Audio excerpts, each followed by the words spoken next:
This is Unsiloed, brought to you by Alumni FM, connecting people through stories.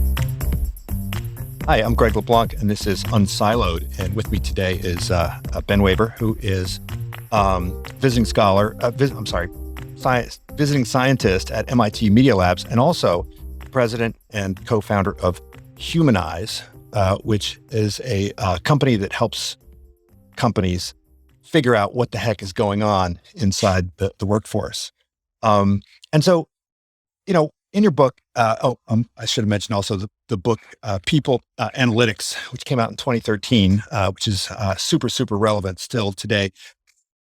So Ben, in the book, you talk about how organizations and why organizations exist. And, they exist in order to bring people together to collaborate and to produce things together, develop interdependencies, and to facilitate communication with one another.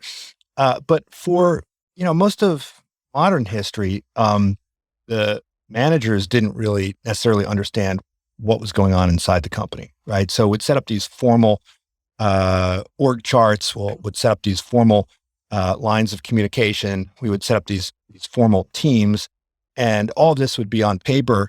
But what happened in reality was sort of something of a mystery, at least until now. So what is this big fundamental change which is happening in the workplace now, and what has helped to facilitate this? I think of it as a branch of social science, and I think that social science is also being transformed by these new technologies. To your point, I think what's changed is that for the past couple of decades, we've been using technologies as part of our work that generate this digital exhaust about how it happens. And of course, there's simple things around how people spend time, from calendars, from just other programs you use on your computer. But obviously what I'm more interested in, and what I think is much more relevant when you think about organizational performance at a macro level, not an individual level, but really what do we do as groups, as teams, divisions, as companies? It's really about the patterns of communication between people, between teams, how it's evolved over time, and really the structure of how people collaborate. And that is something that now is very, very easy to understand and to see. But to your point, the challenge, of course, is that for decades, well over 100 years, we go, to more modern organizational theory and management. We've been thinking about how work happens in these org charts and these very formal processes. And I don't want to downplay those. Those are still important. Like, they still matter.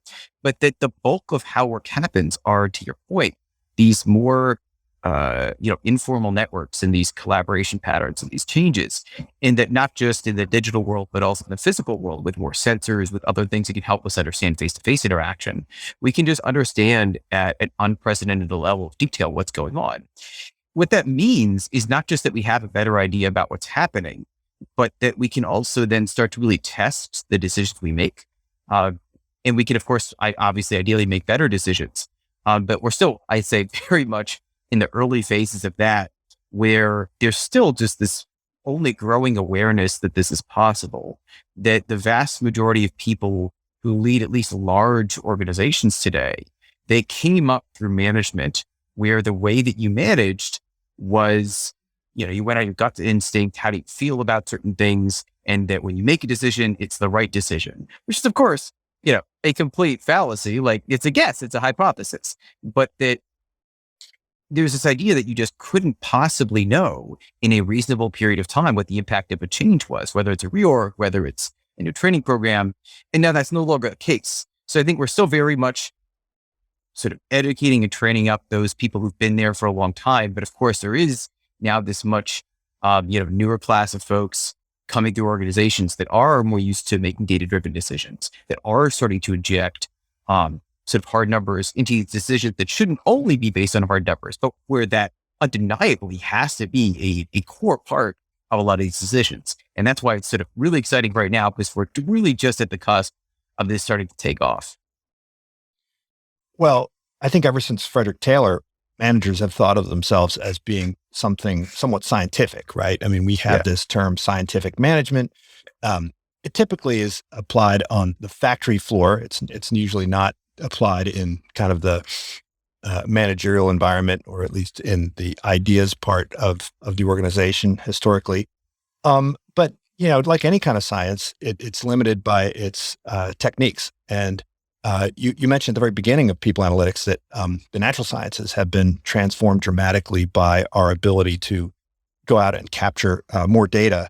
But the social sciences have been, all these models that we've developed have been built more or less on small scale observations in the lab or through surveys. And to this, I think still today, a lot of the companies that call themselves HR analytics companies are really kind of glorified survey companies where they send out surveys to people to measure engagement and so forth. And economists are very skeptical of both kind of small scale observations and also kind of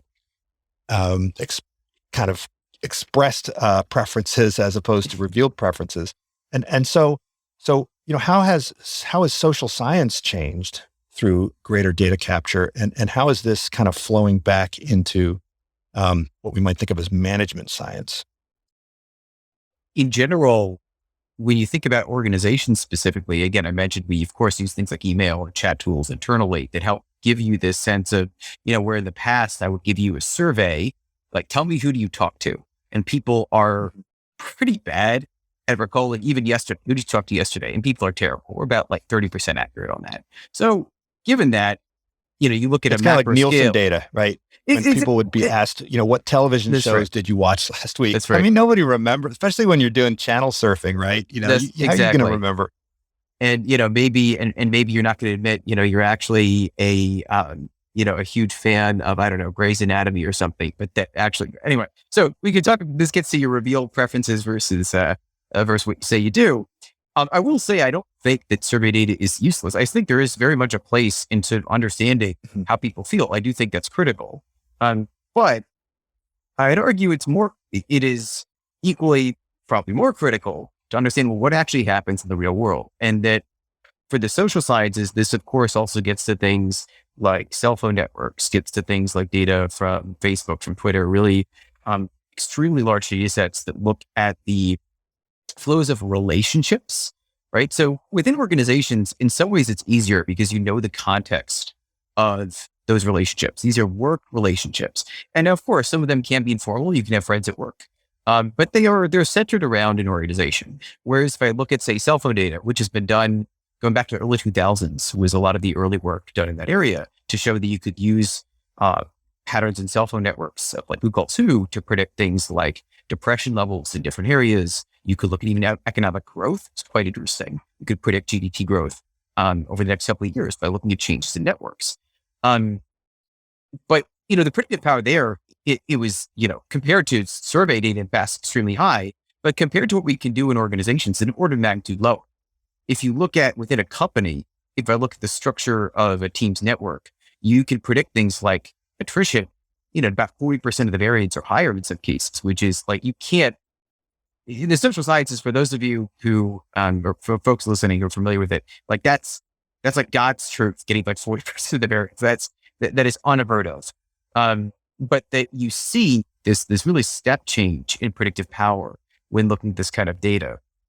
But I do think that a lot of the methods and perspectives on this data were developed from survey data. And even a lot of the early research we did back at MIT, we were really just replicating survey results because we wanted to make sure we weren't doing something completely crazy. Because you had so much more data, can you at least show that the same things that seemed to be predicted before are also predicted? And you can do that. The challenge, of course, is those methods were developed on static data on like, I get one snapshot from a survey of you every year. And, versus your communication patterns, how you work case at time. I mean, those change daily. And so there still really is this, we really still, frankly, are at the early stages of developing standard metrics around those sort of things. And in it, like in my company, Humanyze, we've developed some, but we're very, very cautious because we want to validate these things. Because of course, there's so many ways you can slice this data that are going to be predictive, but ultimately, you want to make sure they're real and not just a spurious correlation. The other thing that I'll point out is people always bring up scientific management. I feel like everyone's legally obligated to bring up the concept of scientific management. But the original conception of it, again, it's fundamentally about time tracking. How do people spend time? Can we make it more efficient at a basic level? And I would say it's fundamentally misguided, but that is actually, I think, spread to how a lot of companies are thinking about, people analytics and workplace analytics today is around how do people spend time.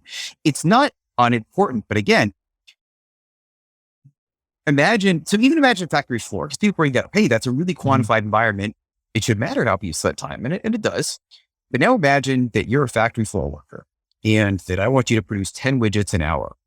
Now, maybe you figure out a better way to produce those widgets. You can do 11 widgets an hour. Now, if you spend an hour of your day helping your coworkers learn that new method, right, your individual performance will go down, right? So you go to 9.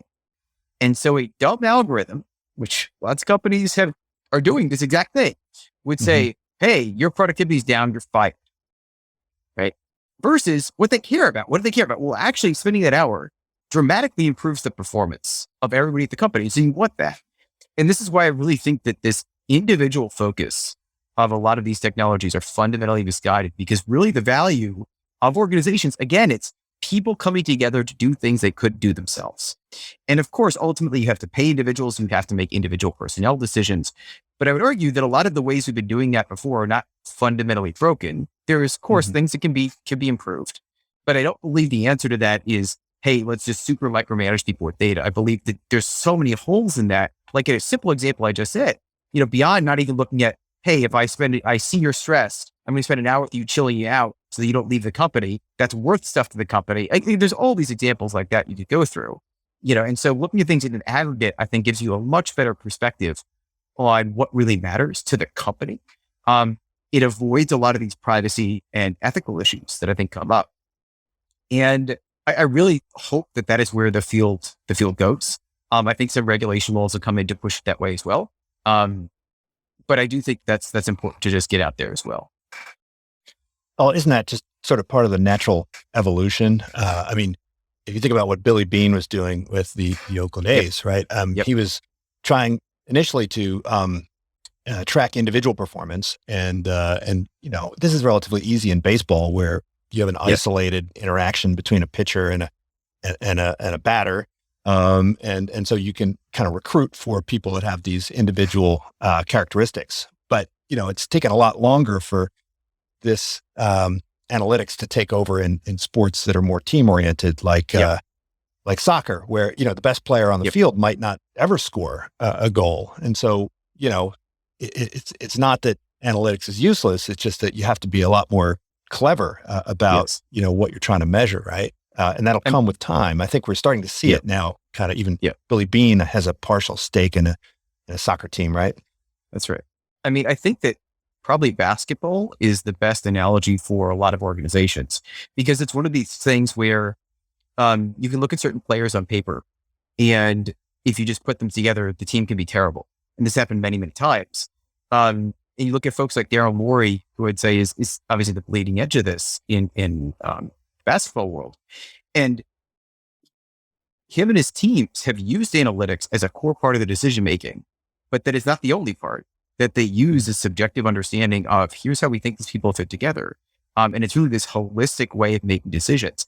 And I think that this is where I think for, people analytics or workplace analytics, I do really feel like that's the approach that's necessary, right? It's that these numbers alone certainly help focus your attention on things, but you're invariably not going to get the whole picture, even understanding this real, huge depth of insight into how it's happening, right? Like what you could do now is say, hey, here's some team that's super overworked, or that, again, we talk about, the remote work environment today. These are the teams that appear to be most impacted in terms of how they collaborate, right?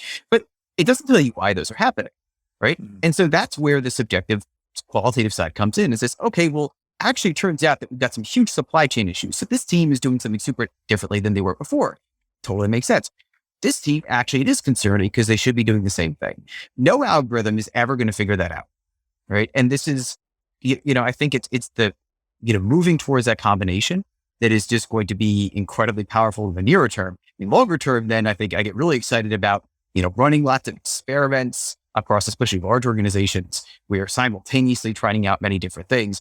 I think we're actually, I think the experience of the pandemic has probably pushed us closer to that than I would have thought even obviously a couple of years ago, with sort of the rapid experimentation with how people work. And I'm sure we're going to talk more about this, but I do think that future is maybe a lot closer than a lot of us think, in terms of, if we think about the transition that marketing went through a couple of decades ago, moving to this very data-driven model and now being very experimental. I think the people side of organizations is going to be moving there within the next decade, which is, I think, if you'd asked me 2 years ago, I would have said, it's probably going to take like 20, 30 years. Now I think there are some companies that are already getting there and they're early, but that's very, very exciting. And I think a very good use of the technology.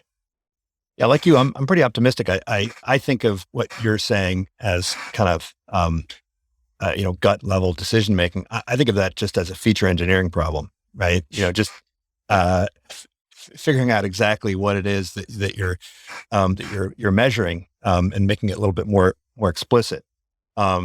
Identifying, just having better data on what right. you're doing. But I want to circle back to this analogy that you have with marketing.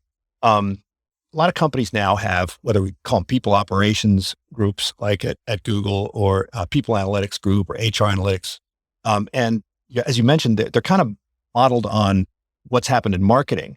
And, some companies even rotate people between the marketing and the HR functions. I know Salesforce and Adobe and some others. And they think about customer acquisition and, customer lifetime value applying to employees, employee acquisition cost and employee lifetime value and that sort of thing.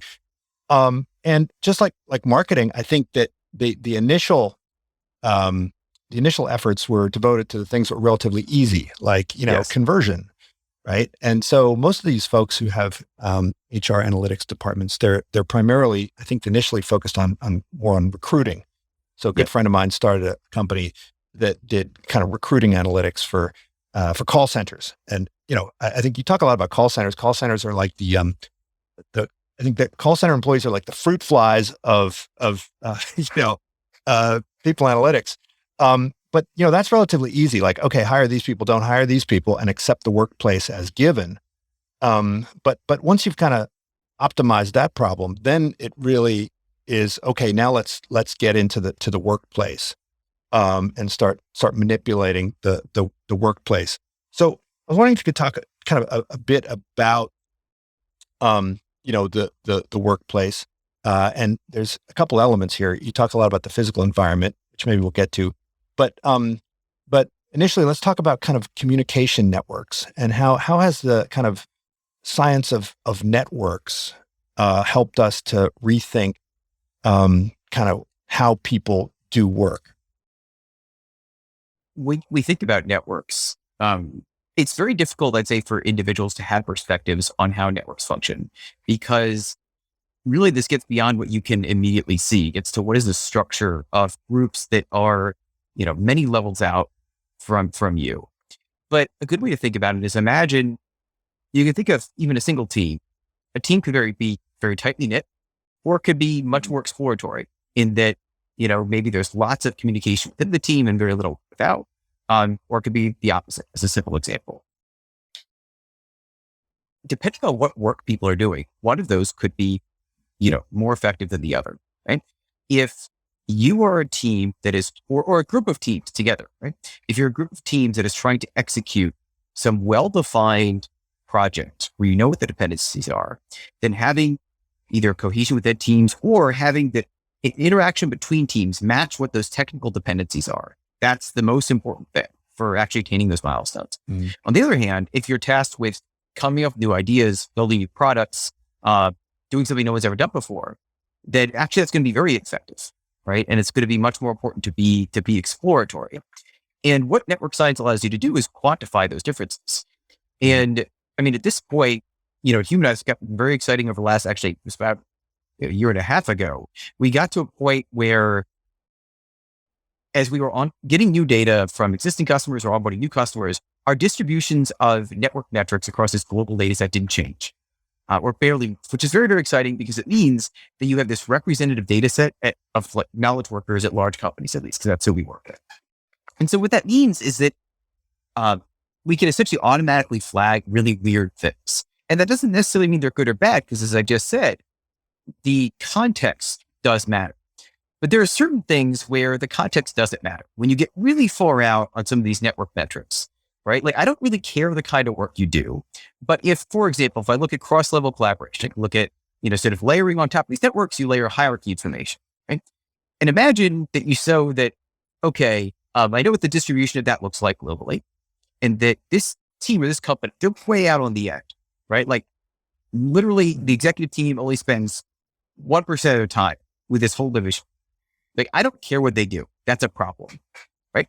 And there are certain things like that you can automatically figure out, right? But what you see is that the structure of these networks is not just for simple, examples like that, but that they are in knowledge organizations, knowledge intensive organizations. You talk about technology, finance, pharmaceuticals. I mean, increasingly the majority of the work that gets done in society, the structure of these networks, whether they're tight knit, whether there are lots of loose connections between disparate parts of the organization, are the biggest predictor of the outcomes that companies care about: attrition, performance, milestone attainment, stock performance, all these things. Now, to your point about people analytics teams, I think these are longer term outcomes, right? So to show the relationship, for example, between network changes and attrition, you'll need a couple quarters to show that. Versus if you're a large organization, I can show from, say, I have people do some sort of assessment on their application, and then I can relate that to attrition. Well, you can probably actually do that pretty quickly, right, in the span of weeks. And so sort of like, it's not saying it's unimportant, but that you're like, okay, what can you do? You can probably reduce attrition by 5%, which is meaningful, totally meaningful.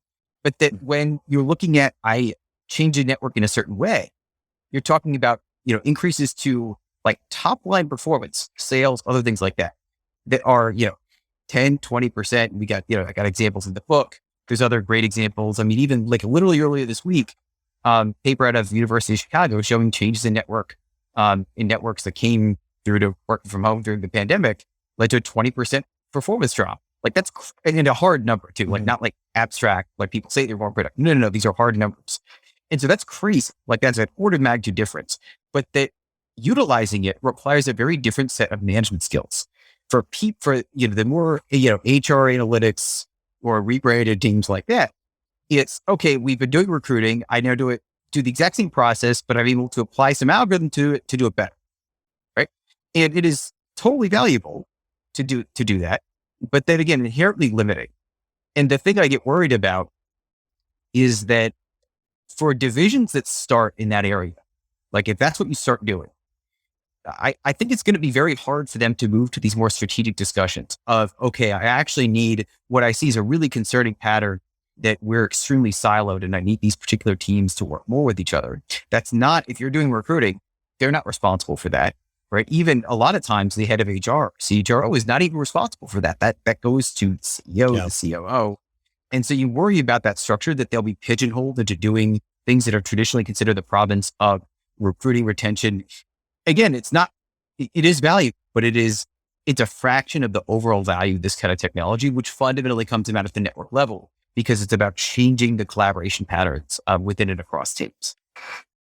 Well, you mentioned a lot about cohesion, and I was wondering if you could talk about, how important cohesion is. And I think sometimes we talk about cohesion as it's kind of obvious when you're doing group work, but you talk also about the importance of cohesion, even when the task is one that is primarily solitary, right? So if you're a call center employee, I mean, this is really an individual task. In fact, it's something that we often now, even before the pandemic, would have people do from their homes. Coding, a lot of times people think of it as primarily as a solitary activity for some pieces of the code. But you emphasize that the cohesion is an extremely important measure and has all sorts of predictive validity. So what is cohesion? How do we measure it? And what is the upside of cohesion? Yeah.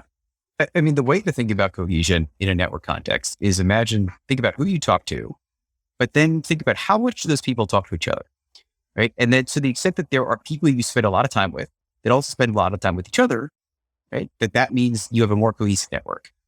Now, as you think about this, you can imagine that as you have a larger and larger network, it actually gets harder and harder to maintain cohesion, right? Because you have more and more people you spend more and more time with.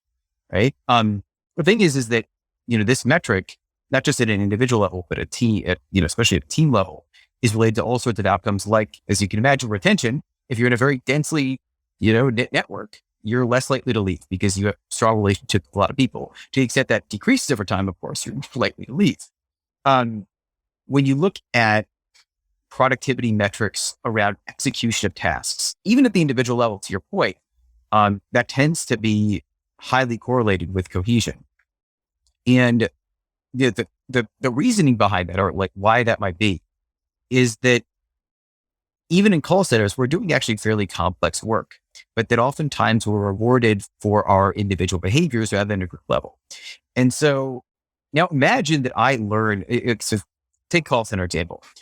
Imagine I learn how to solve a particularly complex problem for a customer, and I can solve it, say, in 5 minutes where it normally took me an hour. Okay. I'm actually probably compared to my coworkers in terms of who's going to get a bonus, who's going to get promoted. A lot of call centers, it's top X% of employees get a promotion, get a bonus, which means that from a very selfish perspective, I actually shouldn't tell you how I did that, because it'll take me time, which hurts my metrics, as we just talked about, but also then you'll look better, compared to me. But if we're in this type of network, there's networks, and there's decades of research on this relate to trust as well. You tend to trust people you're in these dense networks with, and the reason is that if I share this with you, but then you learn something later and don't share with me, well, I'm going to learn that, and then we're going to cut you out in the future. Mm-hmm. And so it's less likely to happen in these groups. And so what that means is that if you're in this group, you're probably going to be more productive, even on these seemingly individual tasks. In addition, these help reduce stress. So if you're in a stressful task, or like call centers are extremely stressful, this is going to be extremely helpful. And I think that's the way to really think about cohesion. It's very, very good for those things. The downside is that if it gets too strong, this can lead to groupthink. And so again, if you're in an R&D group, for example, cohesion isn't necessarily going to be good. You want a more moderate level because it's so good to have a group of people to commiserate with. But if you spend your time with 9 people and they only spend time with each other, that's not good. Again, this though gets to the interesting point that individuals don't have good perspective on this, because I could talk to 9 people, and especially think about the pandemic's a great example, because maybe in person, if we're in the office, I could see that, Bob and Ann do talk to each other by the coffee machine. But today, maybe I have a meeting with you and a meeting with someone else and a meeting with someone else. And I don't actually know if you all talk to each other. And so I could ask your opinion on something and ask everyone else that I talk to and think of getting 3 different opinions, but actually just one opinion, because you always talk to each other all the time. And so this is really where, bigger and bigger scales, data really becomes necessary to show the impact of these things, because it's so hard for people to see those changes, especially, and not just with cohesion, but if you look at things like centrality, other metrics that try to capture sort of how connected different parts of the organization are. A lot of what drives that are very short, ephemeral interactions. So when you talk to the coffee machine for 5 minutes every 2 weeks, or, even on things like Slack. So when I send up a couple Slack messages a week, if that goes from 3 messages to 1, that just you're not going to notice that, but that actually could dramatically affect the speed of information flow. So for all these things, really that perspective of the data, I think is very, very, is a helpful complement to this perspective of individuals on how their work is happening as well. Yeah, I think of you, Ben, as the water cooler guy. Whenever I'm thinking, I'm like, oh, that's what the water cooler guy would say. That's right, because you emphasize how important these encounters are, and so I think one point you're making is that there is a trade-off between cohesion and what you call diversity, right? In network theory, and so the shape of your network, are you interacting with the people who interact with each other, in a dense way, or are you kind of branching out and dealing with people that, don't necessarily interact with others in a dense way? And presumably there's, as an economist, I think of there being like this frontier, and that means there's a trade-off, and you can't be both at the same time, right? You got to be one or the other if you're on that frontier. And so presumably some organizations or some functions within organizations or some groups within organizations, you want them to have more cohesion, and others you want them to have kind of more diversity. So which type of network is best suited for which types of work? This is where we get to generalities, which I always get. I always get cautious about this because there are always tons of exceptions, and so I always advocate that you should use your own data to help make these decisions. So this is preference. This is my, just warning about everything I'm going to say after this, because I do actually think you should use your own data and that use your own context to make these decisions. However, that being said, in general, when you have work that is more either high stress or has an extremely complex language, and it needs extremely tight coordination projects, so things that where, again, it's just, there's an extreme amount of tacit knowledge transfer that's necessary. So not explicit. It's not something you write in an email. Like, you really need to deeply understand a topic. Cohesion is very good for that, or for those things where there's a lot of risk involved in something. Cohesion is very good because I need to trust you that we're doing certain things. And again, when it's a well-defined technical project with lots of dependencies, and cohesion and at least communication patterns matching those dependencies is critical for success there. On the other hand, when you're looking at much more creative tasks, when you're looking at even just idea generation phases, some of those things I just talked about, that's really where you want, more exploration, you want more diversity in your networks. And again, when we say diversity here, we're really saying social groups that don't talk to each other. Like, that's sort of how we're defining. And that's just really important because, again, you'll get different ideas, you'll get different perspectives. And there's lots of research showing how that relates to things like even patent generation within companies. And then over longer terms, more innovative firms tend to, to have sort of a lot more teams that have sort of higher centralities for things like that. So there's a lot of ways to think about that. Now, the work things is that the extremes of each of these ends tend to be pretty bad. And so this is like things that we're pretty good about automatically flagging without context are these extremes, right? Like, if you're at one end of the extreme on the sort of, let's say, exploration or diversity end, that means that you're spending all your time talking to people who never talk to each other, right? Which, again, could be okay in very isolated circumstances, but most of the time that's pretty bad.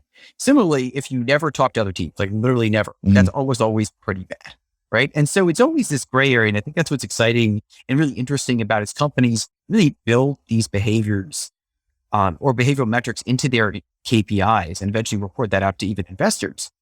It's really dialing this in, because your cohesion, say, could be at, let's say, 50%. But today, most companies would have a hard time saying what it should be.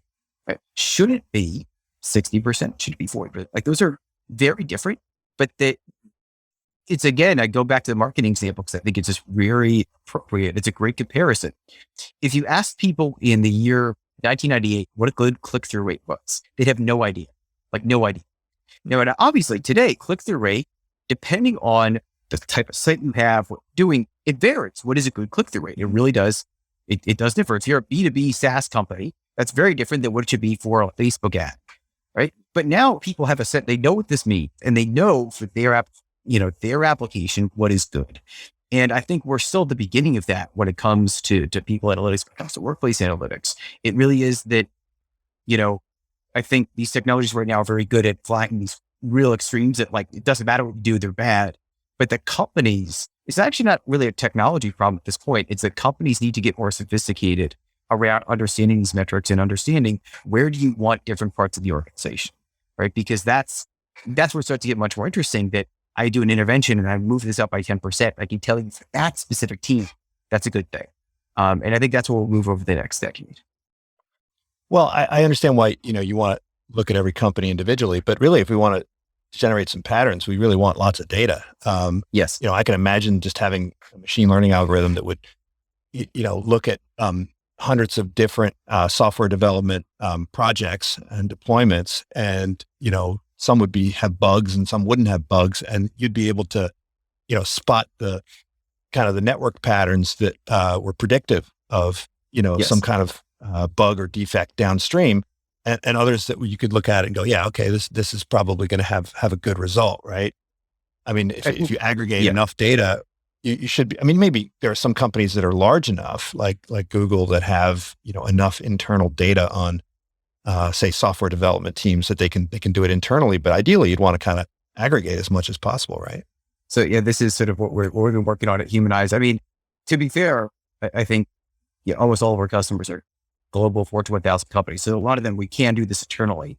To your point, as we build up more and more data from many, many companies around, say, software developer teams or, other types of roles or teams, then you can start to say things more generally. We don't have enough, from our internal analysis, we don't feel like we have enough to do that about lots of roles. So we try to be very, very cautious. Like, again, we want to see very stable distributions of these things before we say, all right, I can give you a metric on software development teams. I can show you where they sit. But the other thing that I would say is that I always think benchmarks are a good starting point, but that, and maybe your point, if you're a small business, if you're a startup, if you're even a medium-sized business, you'll probably never have enough internal data to provide your own internal benchmarks. Like, this is the best software development team. Well, you might only have one if you're a small organization. So you can't do that. You need to rely on like I have one laptop. I want someone else to tell me when it's about to crash. Like I don't have exactly enough. So I think as this goes down to that level, I think you have to rely on these bigger data sources. I think for a lot of these reasons, that's why we focused on larger organizations, because we can even do that, within a single organization. But I think it is going to be very interesting as these become metrics that I think public companies will have to report out. And we don't have to get too far into this, but I do think that eventually that's where this gets, is that, you have all these companies make claims that, hey, we're cross-functionally integrated, or we're, and yes, you're just making things up, right? You'll eventually have to prove it. And I think that these sort of metrics, as they get more sophisticated, as they get, or not even sophisticated, as they get more widely deployed, what that means is that you can then say, here's where you sit. Maybe you have an explanation for why your teams are lower on this metric strategically. Our software development teams are lower on cohesion than the vast majority of companies, but that's because we're actually focused on innovation. And that's a reasonable explanation, and people can have discussions about that. But that I think you'll need to know that internally, that's where where you actually sit, and whether that makes sense with your strategy. But then also that setting those as KPIs, that what we want. We want to be more innovative. So I'm going to ratchet down cohesion, and I'm going to try to, push up this other stuff, but that maybe next quarter that changes. And I think that in the past, you just couldn't react that quickly, but that what, these network analytics enable you to do is really see that and gut check those assumptions around what you want to do and whether they're working or not. So you could presumably have a dashboard, and then, you'd say, oh, wow, this group's kind of losing cohesion over here. I'm going to start, these guys are going to start quitting if I don't do something, or, there's going to be some problems. And if you have it doesn't really help to have a metric or a measure if you don't have the ability to then adjust the dials. So what kinds of dials and nudges would a manager have that they could, use to dial up cohesion or dial up diversity? Both, I mean, I think in the physical environment, it may be a little harder because you may have to rearrange some chairs and just redesign the office space and so forth. But in the online world, maybe it's easier. You kind of slow down the connectivity, speed it up. Theoretically easier. I might actually agree with you on that. So here's what. So I don't think a lot of the tools to change these networks are necessarily that revolutionary. I think eventually we could do some very clever, interesting things, but I think we're, again, it's not technological. It's more culturally. I just don't think we're close to being there. But again, to your point, I mean, in the book you mentioned this idea of like having, little walls between your cubicles kind of go That's up or right. down. I do mention that in the book, and I don't know if you saw what Google was putting into their offices that they move people back in. Did you see this? They've got inflatable walls. So that is exactly, that's presumably for infection control, right? I've got to, I should have patented that, I guess. Anyway, but I just think things like that, just to be clear, I actually think that's an incredibly powerful tool. Imagine you programmatically control that and say, I actually inflate some walls because I want people to have more focus on. It doesn't prevent people from talking to each other. It just will encourage them to focus more. But I don't think we have to so I think things like that are great, and I'm a huge fan of them, but I do think that we don't have to get that fancy to actually make a really big impact. I mean, you mentioned, just change where people sit. Like it dramatically changes how people collaborate. And I don't even argue. It's interesting. I actually would argue it's harder to do that in a digital space. Because again, if I sit you next to somebody, you will communicate more with them, like by a lot. In the digital world, there's not a good equivalent of that. And, there's some interesting systems like Gather, if you've seen that sort of looks like an old role-playing game, basically, that where you can physically get people close to people in a well, you move your character, your avatar, to get close to people in a virtual space and you can talk. So there are things like that. But that you need really widespread, continuous adoption of those tools to be useful. And so there are things I've seen, apps like Donut on Slack that randomly pair up people. There are things that can be done, but I'd argue that it's, again, harder in that digital space to influence things. It's not that you can't. Again, similar management tools, if I say, obviously, if I do reorgs, it changes things. If I schedule regular check-ins, it changes things. Of course, if I want to silo off teams, I could use different communication tools in different teams, and that will do that. Or I could do the opposite to try to bring teams together. I just think that in the physical workplace, we have so many more tools at our disposal. Again, if I put free donuts in the break room, I will get more exploration. Like, I'm not even kidding. Like, that will do it. It will dramatically increase exploration. That's really easy to do. And that's very, very hard to do in a digital space. There are, of course, ways you can randomly pair up people. But what we've seen over the pandemic is that they have very short-term effects, right? You see like virtual happy hours, for example. When we've seen companies implement things like this, there's typically an immediate bump in some metric that they're trying to impact. And then over the course of 4 to 6 weeks, it basically disappears, right? It's not novel anymore. You get bored of it. And again, so it does have an effect, but it means that to have the same effect as free donuts in the conference room, you have to constantly reinvent these sort of events. And so you can do it. But like what you're essentially paying for in terms of that office space is the ability to not have to worry as much about stuff like that and to have a much easier dials to go into. I do think virtual environments can eventually and probably will eventually get there. I just think that at least what we've seen during the pandemic is that we're not there. At least in terms of how people by default use tools today, it doesn't enable the same, let's say, influences that we can easily do in the real world. Yeah, we had free cookies for a couple months at Berkeley, but the budget ran out, and so the faculty lounge, the usage went down considerably after the free cookies went away. But you talk also about the importance of physical interaction and physical communication, not just at the water cooler. And there are these studies that you reference about speed dating and about how there are all these kind of cues that we experience when we're interacting with each other from in a face-to-face way. And part of what you were trying to do at Humanyze was capture this and measure this and see how it impacts things. Are these physical cues things that are completely devoid? Are they completely missing in our online communications? How can we replicate these kinds of physical cues and signals?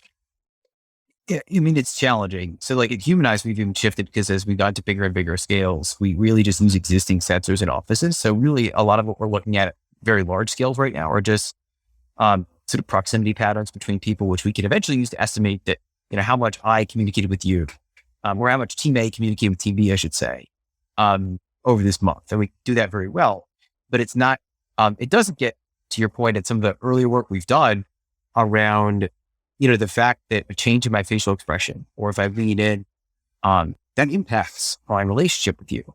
And we as humans, of course, evolved for literally millions of years to interact face to face. We're quite good at it. We're extremely good at it. Well, in a way, it should be easier to. I mean, it should be easier to measure. I mean, if I do this if I move forward, backward from the camera, that should be relatively easy to track, right? So it's easy to measure video. but here's what I would say. So it's easy to measure that, but in terms of my human interpretation of your actions through something like Zoom is mediated by the fact that this is non-natural, in that there are delays, just physics happens, right? So when we're in person, it's the physics of light, but it's so fast that there's no delay, right? There's no delay. I lean in, you lean in with some short delay, but your brain is automatically doing something in reaction to how I'm talking. Whereas when we're doing this online, there is anywhere from a, 20 millisecond, if you get really good connection, to close it to 500 milliseconds. And that's just in terms of the signal. There's in terms of the turn-taking behaviors we have that me trying to jump in. I mean, we've all noticed this. It's much harder to jump into a conversation with someone when you're talking over, over Zoom or over Skype or something, because of that delay. You can't naturally insert your voice into there. And that radically changes the dynamics. And so to your point, it is still easy to measure those. And that's something that we've done at least at a metadata level. But the meaning is so different. And I think this is why there've been a lot of great studies showing that, again, these interactions are still not as effective as they are in person. And again, I do think there are possibly some technological solutions to it. There's some very interesting work, in particular by Jeremy Bailenson out of Stanford, looking at virtual reality and looking at, for example, doing things like just automatically having my avatar mirror your avatar that'll make you love me. There are, of course, ethical issues with this. Like I could blend your face into my virtual avatar's face. It'll still look like me. You won't notice it, but you'll love me. Right? That's interesting. I do think there are solutions like that could be effective that, of course, raise ethical questions. But that you need widespread adoption for those, right? Like this is not, and this is why, again, it's, there are some interesting startups like Spatial doing work in trying to create work environments in virtual reality, for example, but that to really be effective, you need 100% uptake continuously on these things. And I think the data would suggest we're so very, very far from that. And that it's interesting that if this were as easy, to build for example, a real company as to build one in person, I always get frustrated. Maybe this gets to something I guess we were talking about before we started recording. I really get frustrated by people like, oh, well, there's this one company that's been remote since day one and they're doing well. And this is survivor's bias, right? It's like, you don't see the floor littered with everybody who failed. It doesn't mean it's impossible to do this remotely. It is absolutely possible, right? The question is, these are all probabilities, right? It's all about luck, right? And just odds. And so if you're making a bet and you're saying, okay, can we have as effective a conversation virtually as we do in person for, let's say, brainstorming? There's some things where I can actually make an argument that it's true. But for, let's say, more complex discussions or for building a strong relationship, you can't say it's impossible because it is possible. But if I'm making a bet, if you're forcing me to put money down, I'm saying, oh, absolutely. Like there's less of a chance for this to be a good relationship. And that's how I think we have to think about people analytics more broadly. Like these aren't guarantees. None of these things are guarantees. They are probabilities. And I think that this does run counter to how a lot of people have made management decisions in the past, which is give me the right answer. Where the truth is, there are better hypotheses, but that there's still a guess. And even if something is 90%, you're 90% sure it's going to work. There's a 10% chance it doesn't work. And that doesn't mean that your hypothesis is wrong. It means it just doesn't work in this context, which is okay. Move on. The power of these analytics is that they tell you when it's wrong, right? You don't have to keep doing the same wrong thing for 5 years and being like, oh, this reorg didn't work after 5 years. Say, no, this didn't work after a couple months. And that being 10 times faster is extremely valuable. It's much better than being right. And I think when it comes to virtual interaction as well, of course, like it could work for a particular team or your company, but like the data can tell you that. And I don't need to guess, is this working for everybody? Or can this team, they use some special tool? Are they able to build better relationships? Look at the data. And if it says yes, then that's great. Like go with it and then try it in other teams. If it works, that's great. But if it doesn't, then you can stop doing that. And you don't have to bet the farm on doing things in a certain way, because we've seen that people can very quickly dramatically change how they work, on a dime, right? And so I don't think companies have to treat their employees as children in terms of like, I've got to handhold you through a 6-month change management process to get you onto some new video conferencing software. No. You can roll it out. Like people will adapt. And then but what you can do is if it doesn't work, you also don't have to 6-month offboarding process. You can, in the span of a little bit of time, say, we're going to try something else. But that needs data, needs analytics to make that real. So one of the articles that I have my students read in my workplace class is about using infectious disease models to model the transmission of ideas and information. And one of the insights there is that lots and lots of short encounters can oftentimes lead to a greater diffusion of ideas than much longer and intense encounters. And of course, you wrote about actual disease transmission in this book, yes. right? 8 years ago, and you made that point. And so when maybe you can talk a bit about how prophetic that was and the implications of it. But when we think about these Zoom meetings, very few people schedule 3-minute Zoom meetings, right? All of our Zoom meetings are like half hour or an hour. We don't have a meeting from 6 to 6:03 and 6:03 to 6:06 and 6:00. And so we've basically eliminated all of those short meetings. What is the impact of that on kind of the diffusion of ideas within organizations? Yeah. So I'll take this in a couple parts. I obviously, when, was first working with some epidemiologists out of the Harvard School of Public Health, we thought it was obvious in this hole in the literature that really very few people that actually looked at how do disease, spread at work. Despite the fact that being where a lot of people spend the majority of their waking hours, right? So that is, and you spent a lot of time in Japan, and Japan has a very different approach to disease in the workplace. Well, this is right. So really, actually, the reason I became interested in this is, so I spent a lot of time in Japan, going back to undergrad, actually minored Japanese, lived there a number of times, and one time I was working at a research lab of a large Japanese company. It was a secure facility. So like you couldn't bring your work out with you, but Japan has a very different approach to disease than we do in the US, where they tend to prioritize public health over things like productivity. Although actually I would say that their recent challenges with COVID-19 would indicate that maybe that's changed for them.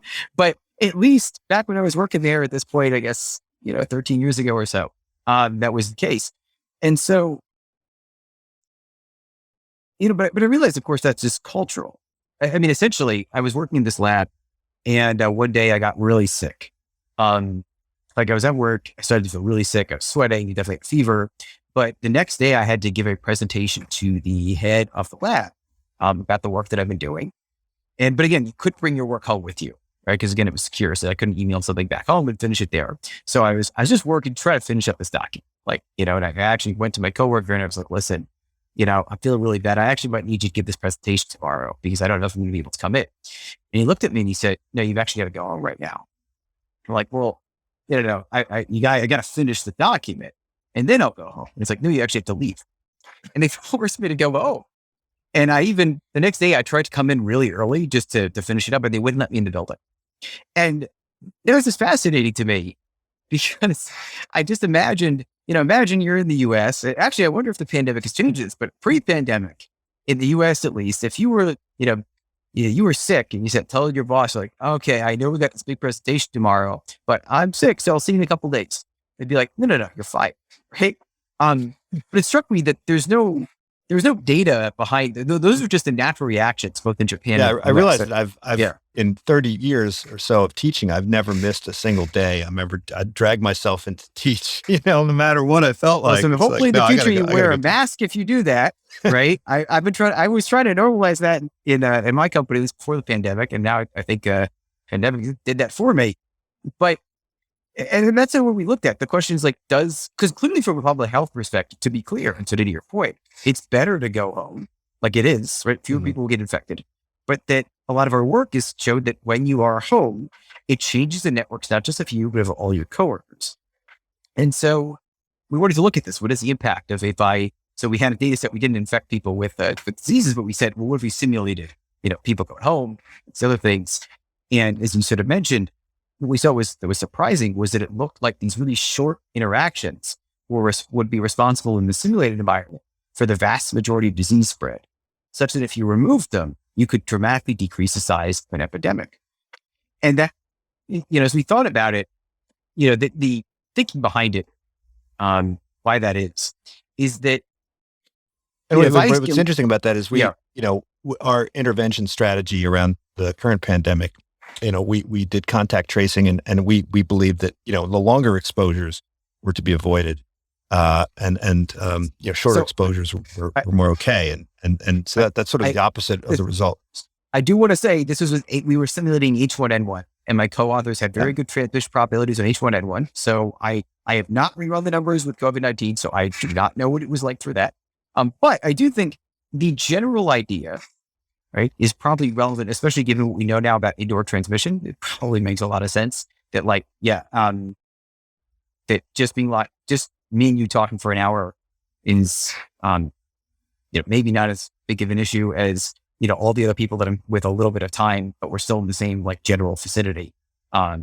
Regardless, this idea that, if I get locked in a room with you for a couple hours, there's a decent chance that I can infect you with something, right? Mm-hmm. But that we're then not going out. I'm not going out and infecting other people during that time, right? Versus if I talk to, a whole bunch of people for short periods of time, let's say over that 3-hour period, let's say I talk to, 30 people for, what would it be?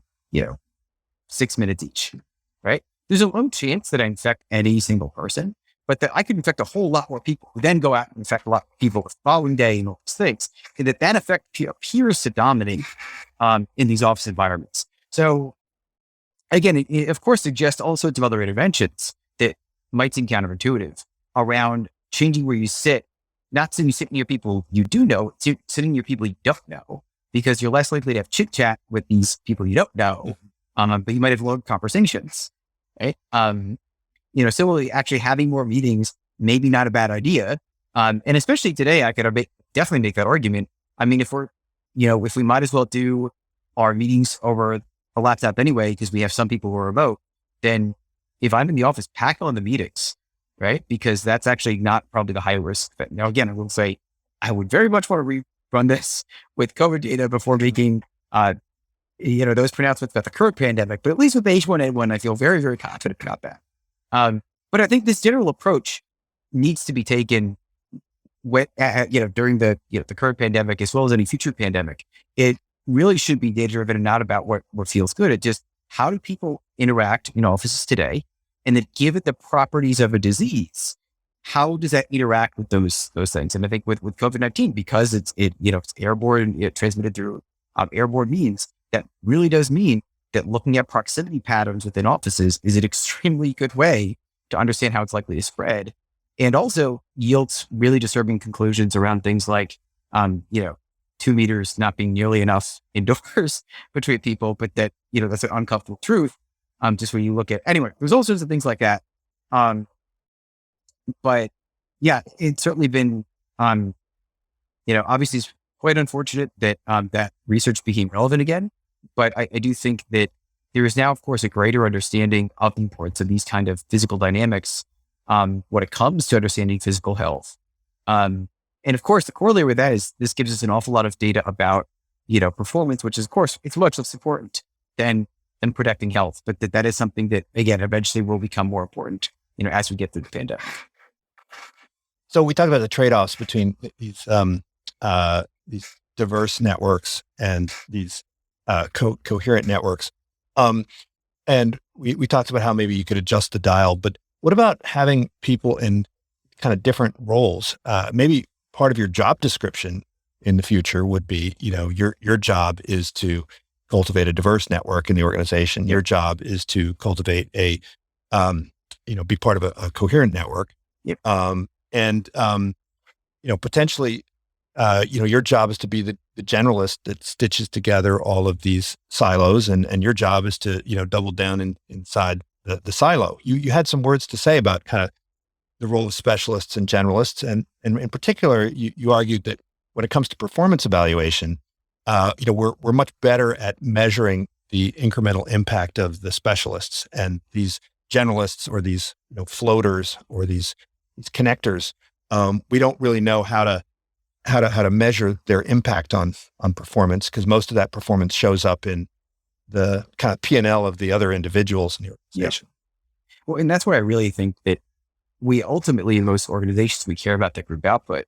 And so I think for a lot of things, looking at group, division, company level output is much more indicative of what behaviors matter than just, how many reports do you bang out? Again, that in the past have been easier to measure, but now there's frankly no excuse to do that work, to connect these lower level collaboration behaviors to these higher level outcomes. Again, it takes time. It could take a year for that to turn into outcomes, but if you're going to be around for a year, you can draw that connection and then you can, systematize that.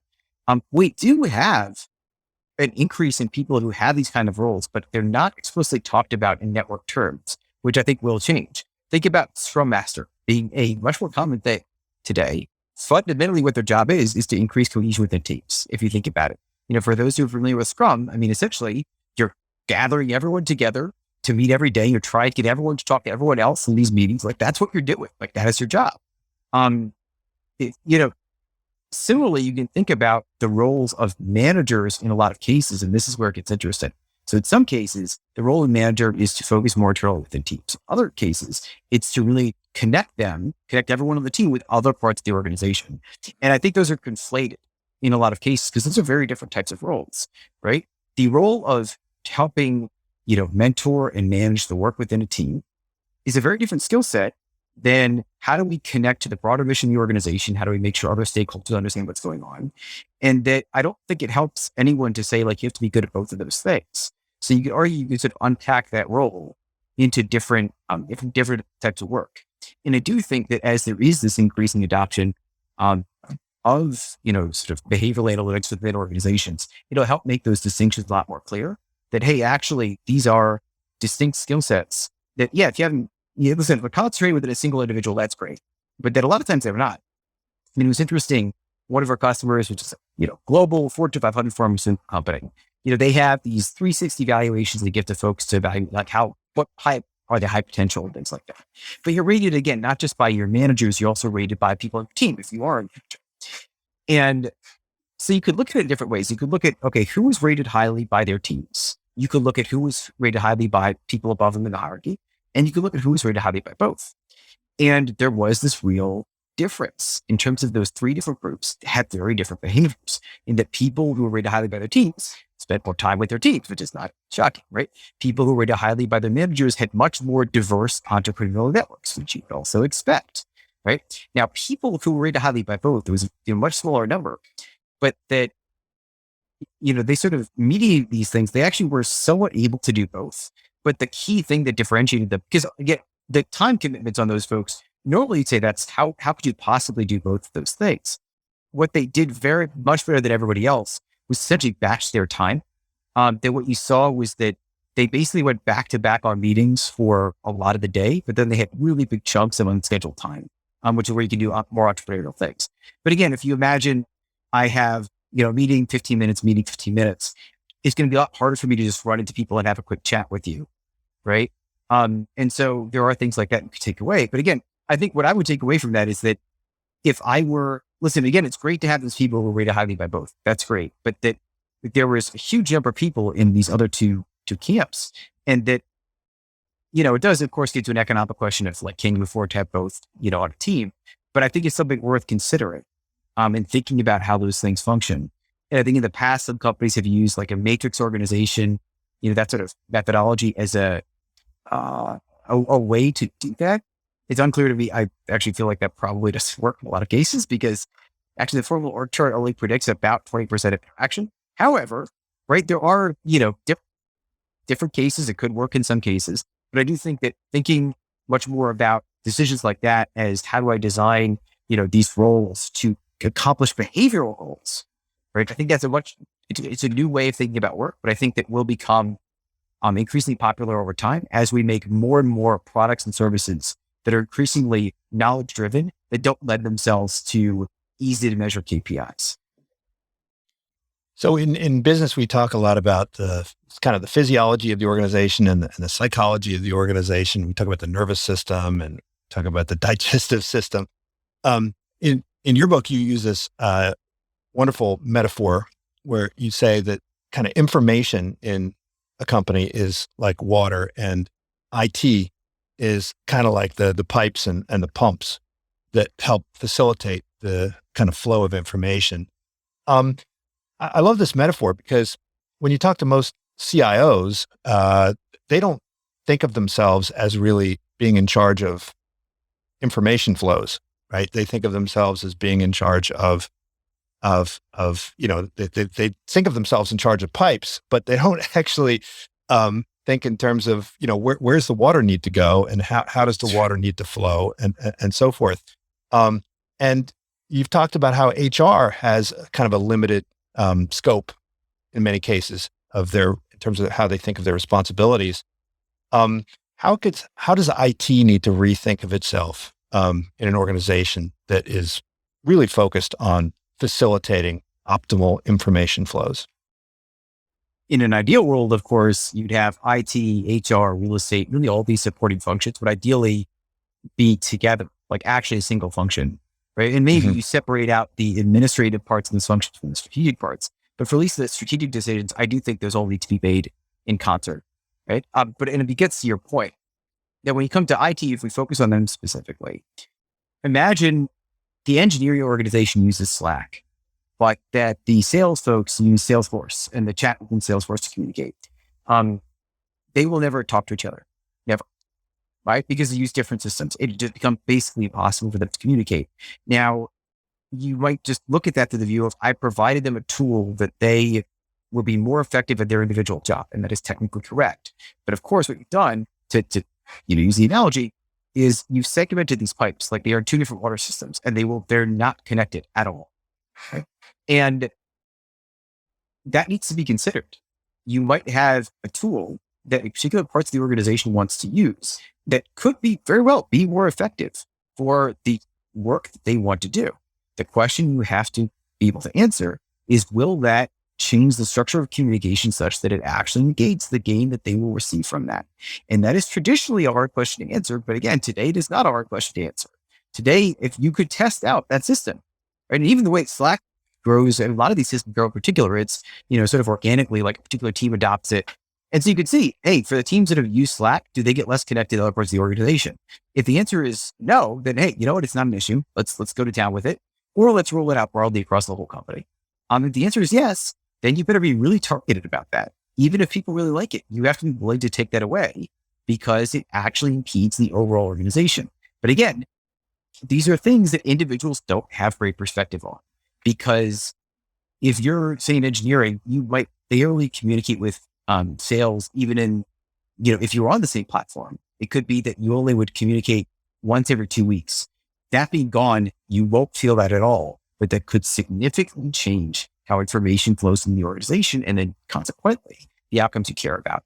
And so I do think that, these shouldn't be done by fiat. It's not like someone should analyze these numbers in the back room and say, all right, we're going to make this decision. You do need to communicate this. I do think the difference between marketing analytics and between, workplace people analytics, part of it is you're actually dealing with whole people.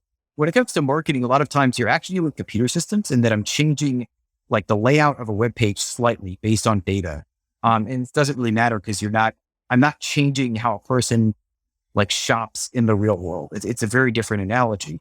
Whereas changing how you communicate with your coworkers, that is a much bigger change. It's not to say you can't change it more quickly, but just there is a different layer there.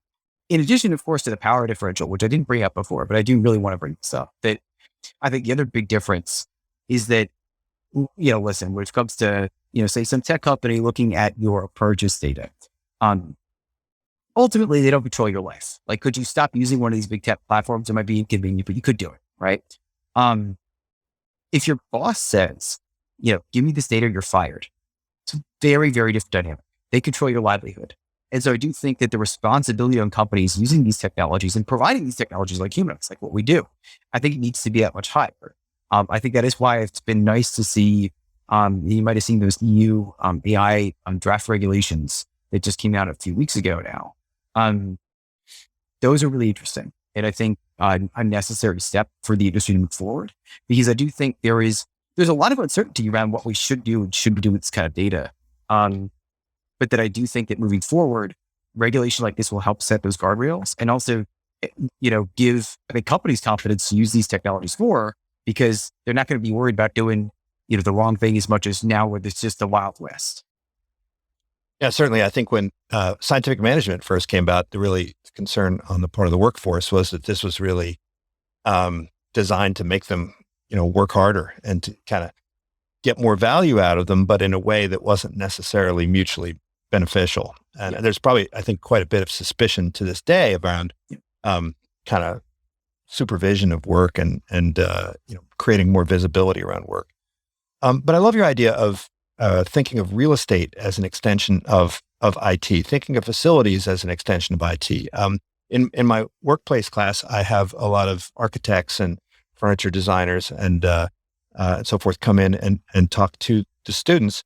In part because I share your belief that size of the cubicle and the size of the table and the location of the offices can radically influence information flow. So facilities people, if they're a branch of IT, it's not simply about making sure that the connectivity is there and the Wi-Fi is working and the computers, but also thinking about the configuration of the space because it shapes information flows. I mean, that's why I really do think that there has to be a separation between administrative functions, which you need for real estate. Like you need someone to make sure the HVAC system's working. But that's very different from, what building should we be in? What city should we be in? What should the layout of the office be? Like they're completely different skill sets and questions. And so for IT, make sure that the email works is very different than what communication tools should we use. Right? And this is where it gets really frustrating for me when you see companies, especially today, making, workplace strategy decisions without having a team composed of people from IT and real estate at a minimum, in addition to folks like HR and operations, all these things. Because clearly we're going to have, more of a hybrid model across every single company in the world. Just definitely it's going to happen. So that means that you're going to have the workplace much more strongly has to complement whatever communication tools you use. But like those systems, we know for a fact that the vast majority of companies, those decisions are still being made separately. Despite the fact that, again, if I put you, let's say instead of using in email, I turn off all internal emails, or you can only use Slack. You could do that. This is a strategic choice. Well, if we do that, that's going to change how people collaborate. Well, how do we want that to be complemented into physical space? Again, there's all sorts of questions that need to be considered in concert. And I do think we'll eventually get there. There are a small number of companies that have done this, that have like a chief people officer that actually sits on top. I have seen there's a couple companies where it sits on top of, real estate, IT, and HR. A very small number of companies, but I do fundamentally believe that you probably need an organizational structure like that, because ultimately, if the authority you need someone who has authority to make decisions around all these things, right? If I have to go beg your department to make a change to the communication tools, like you're going to have different incentives than me. It's ultimately going to be very difficult for me to do that.